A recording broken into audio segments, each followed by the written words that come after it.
नमस्कार बंधुगण बंधु माने सर्वप्रथमे आपण मानकु इंग्राजी नववर्ष 2025 उपलक्षे हार्दिक शुभेच्छा एवं शुभ कामना। बंधु माने आजिर एही कार्यक्रमटी कर्कट राशि व्यक्तिविशेष मानक पई बहुत गुरुत्वपूर्ण अटे, बहुत ही खास अटे। तबे बंधु माने आजिर ए वीडियो रे आमे माने जानिबा कर्कट राशि व्यक्तिविशेष मानकर एही 2025 वर्ष रे एही 6टी घटना निश्चिंत भावरे घटिबो एवं एही तारीखरे घटिबो एवं आपण मानक पई एही 2025 वर्षटी किपरि रहिछि से विषय रे विस्तार भावरे आलोचना करिबा। आजिर ए वीडियो रे सेही 6टी भविष्यतवाणी विषय रे जानिबे जहा एही 2025 रे ग्रह मानकर गोचर अनुसार आपण मानक जीवन रे यह निश्चिंत घटिबो से विषय रे आजिर ए वीडियो रे आमे माने आलोचना करिबा। तेबे बंधु माने आपण मानकर जदि कर्कट राशि होई थाए तेबे वीडियोटी को स्किप न करी थरे मात्र शेष पर्यंत निश्चिंत देखंतु एवं वीडियो को गोटे लाइक करी चैनल टी को सब्सक्राइब कर दियंतु। आपण माने जदि सच्चा हृदय रे ईश्वर को भक्ति करुथांती विश्वास करुथांती तेबे भक्ति एवं श्रद्धार सहित कमेंट बॉक्स रे जय माँ लक्ष्मी जय जगन्नाथ अवश्य लिखि दियंतु। बंधु माने सर्वप्रथमे आपण माने जानि रखिबा उचित जे समस्तंकर जन्म कुंडली एका भली होई न थाए, भिन्न भिन्न होई थाए एवं पूर्व जन्मर कर्मफल अनुसार एही जन्मर कुंडली प्रस्तुत करा जाई थाए। सेथिपाई आपण मानकर कुंडली अनुसार आपणकर जीवन रे जहा घटिबार थिबो ताहा निश्चय घटिबो। किंतु बंधु माने धर्मशास्त्र एवं ज्योतिष शास्त्र साहाय्य रे आपण माने भविष्यत रे घटिबाकु थिबा घटना विषय रे आगरु जानि परिबे एवं आपण ताहार प्रतिकार मध्य करी बड़रू बड़ समस्या मान छोट करि परिबे। ता सहित ग्रह मानकर गोचर जहा समस्त ब्रह्मांडर गोचर करुछंती से माने आम समस्तक जीवन रे प्रभाव पकाई थांती। किछि ग्रह मानकर गोचर एवं राशि परिवर्तन जोगु आम मानकु शुभाशुभ फल प्रदान करिबा पई प्रतिज्ञाबद्ध होई थांती एवं किछि ग्रह मानकर गोचर अशुभ फल प्रदान करिथांती। तेणु बंधु माने एई 2025 वर्ष रे आपण मानकर जीवन रे गोटे बहुत बड़ परिवर्तन आसीबो कारण एही 2025 वर्ष रे प्रमुख ग्रह मानकर राशि परिवर्तन घटुछि।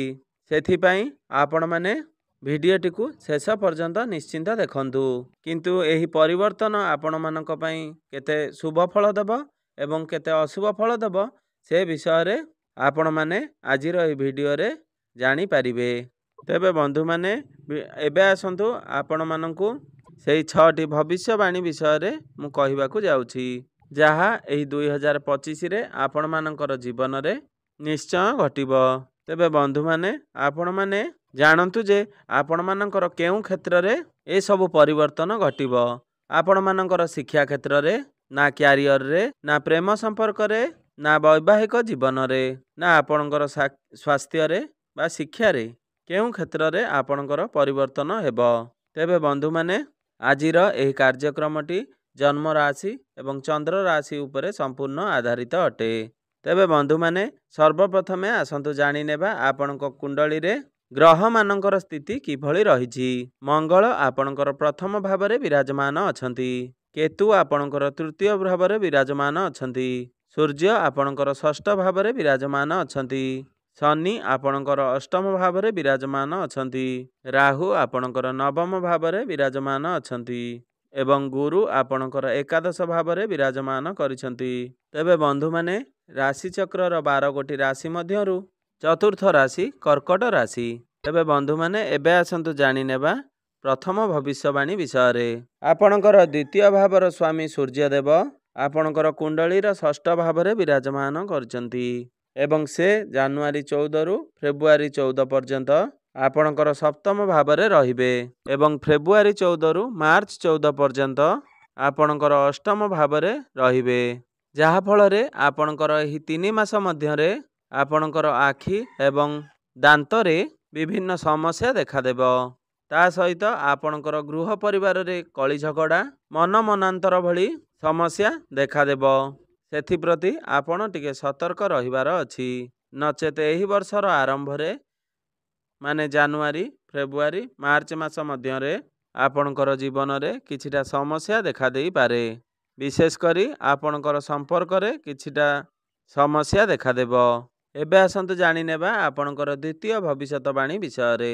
आपणकर राशि रे शनि अढ़ईर समाप्ति मार्च मास 29 तारिख हेबो एवं ता सहित शनिदेव आपणकर अष्टम भावरु बाहरी आपणकर नवम गृह को गोचर करिवे, जहा फल रे आपणकर पूर्वरु जो बड़ कार्य किछि अटकी थिला बा होई पारु नथिला किंबा आपण कोनोसी बड़ कार्य करिबा पई मन बळाई थिले होई पारु नथिला, ताहले मार्च मास 29 तारिख परे आपणकर 60 रु 70% कार्य आपणकर पूर्ण हेबो एवं एहा निश्चय हेबो। कारण शनि अढ़ई शेष हेबा परे शनिदेव आपणकु किछिटा शुभाशुभ फल प्रदान करिवे। कारण शनि हेउचंती न्यायर दाता, कर्मफल दाता। कारण आपण शनि अढ़ई चलुथिबा समय रे आपण बहुत चिंतारे एवं टेंशन रे बहुत गुड़िए समस्या रे आपण रहुथिले, किंतु 29 तारिख परे आपणकर कार्य अधा पूर्ण होइजिबो। आपण से कार्य को पूर्ण करिवा पई दिन राति एक करिदेबे। आपणक मध्यरे एक ऊर्जा प्रवाहित हेबो, जहा फल रे आपणकर जो कार्य अधारे अटकी थिला बा होई पारु नथिला ताहा आपणकर पूर्ण हेबो। एबे आसंतु जानि नेबा तृतीय भविष्यवाणी विषय रे। तेबे बंधु माने एई 2025 वर्ष रे देवगुरु बृहस्पति मध्य राशि परिवर्तन करूछंती। गुरु आपणकर द्वादश भाव को गोचर करिवे। गुरु आपणकर वृष राशि रु बाहरी मिथुन राशि को प्रवेश करिवे। गुरु आपणकर भाग्यर स्वामी अटंती। आपण मे मास 15 तारिख परे आपण विदेश यात्रा करिपारंती, आपण दूर यात्रा करिपारंती।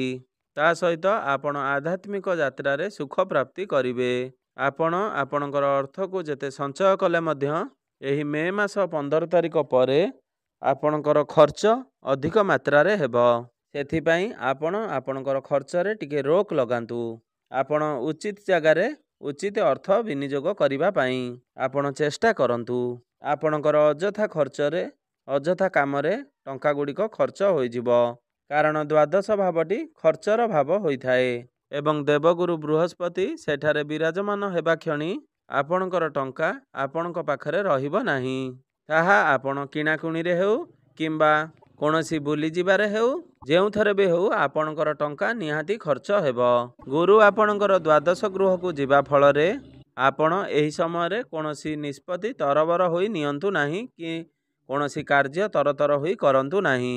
आपण बुझी विचारी भाबी चिंती जदि निष्पत्ति नियंती ताहले आपण मानक पई एहा बहुत शुभ हेबो। कारण द्वादश घरे गुरुंकर अवस्थान आपणकर काम खराब हेबार जोग मध्य बनी थाए। सेथिपई आपण जगी रखी टिके कार्य करंतु। आपणकर भाग्यर देवता द्वादश घर को जीवा माने आपणकर कार्य आपण निजे ही खराब करिवे। आपण आपणकर प्रियजन बा गुरुजन मानक ठारू उपदेश नहीं कार्य कले आपण मानक पई ठीक रहिबो। आपण जेउ भी कोनोसी कार्य करूछंती आपण टिके समय नहीं भाबी चिंती सेही कार्यटी को करंतु। आपण तरबर होई जदि सेही कार्यटी को करंती तेबे आपण बहुत असुविधा रे पड़ी पारंती। कारण मे मास 15 तारिख परे आपणकर काम बिगिड़बार संभावना बनु अछि। सेथिप्रति आपण टिके सतर्कता अवलंबन करंतु। एबे आसंतु जानि नेबा चतुर्थ भविष्यवाणी।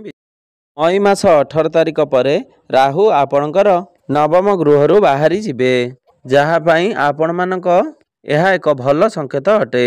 कारण राहुंक पई आपणकर भाग्य आपणको साथ देउ नथिला। आपण आपणकर क्यारियर रे आगो को बढ़ी पारु नथिले। आपणको आपणकर शिक्षा क्षेत्र रे बहुत समस्या देई गति करबा को पडुथुला। आपण प्रत्येकटी कार्य रे बाधा विघ्न देई गति करुथिले। राहुंकर एही चलन आपणकर निश्चिंत भाव रे एही समस्या सब दूर हेबो। मई मास 18 तारिख परे आपणकर भाग्य आपण को पूर्ण मात्रा रे साथ देव। नवम गृहटी होइथाए बृहस्पतिंकर गृह। राहु हेउचंती छाया ग्रह बा पापी ग्रह बोली आमे माने जानी थाउ। जदि बृहस्पतिंक गृह रे राहु रुहंती सेही परिस्थिति रे आपणकर द्वंद्वर भावना अधिक होइथाए एवं सेमानक मध्य रे शत्रुता आचरण बढ़ी जाए। सेथिपई ଏହି 1.5 ବର୍ଷ ହେବ ଆପଣ ବହୁତ ସମସ୍ୟା ଦେଇ ଗତି କରୁଥିବେ। ବିଶେଷ କରି ଆପଣ ଆପଣଙ୍କର ଗୃହରେ ଶୁଭ ମାଙ୍ଗଳିକ କାର୍ଯ୍ୟର ଆୟୋଜନ କରିପାରୁନଥିଲେ। କିନ୍ତୁ ଏହି ମେ ମାସ 18 ତାରିଖ ପରେ ଆପଣ ଶୁଭ କାର୍ଯ୍ୟ କରିବେ ଏବଂ ଆପଣଙ୍କର ଗୃହରେ ମାଙ୍ଗଳିକ କାର୍ଯ୍ୟ କରିବାର ସମ୍ଭାବନା ବନୁଅଛି। ଆପଣଙ୍କର ଭାଗ୍ୟ ଆପଣଙ୍କ ପୂର୍ଣ୍ଣ ମାତ୍ରାରେ ସାଥ ଦେବ। ଏବେ ଆସନ୍ତୁ ଜାଣିନେବା ପଞ୍ଚମ ଭବିଷ୍ୟବାଣୀ ବିଷୟରେ।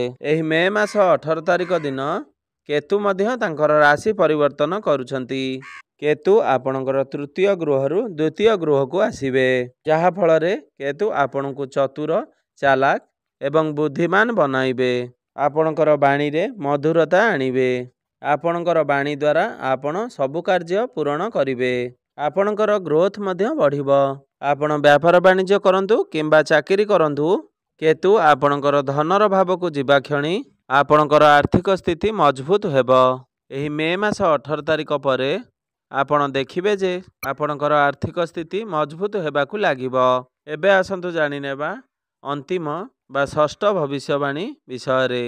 ଯେଉଁ ବ୍ୟକ୍ତିବିଶେଷମାନେ ବିଦେଶରେ ରହୁଛନ୍ତି ବା ନିଜ ଗୃହଠାରୁ ଦୂରରେ ରହୁଛନ୍ତି, ସେମାନଙ୍କ ପାଇଁ ଏହି 2025 ବର୍ଷଟି ବହୁତ ହିଁ ଖାସ୍ ରହିଛି।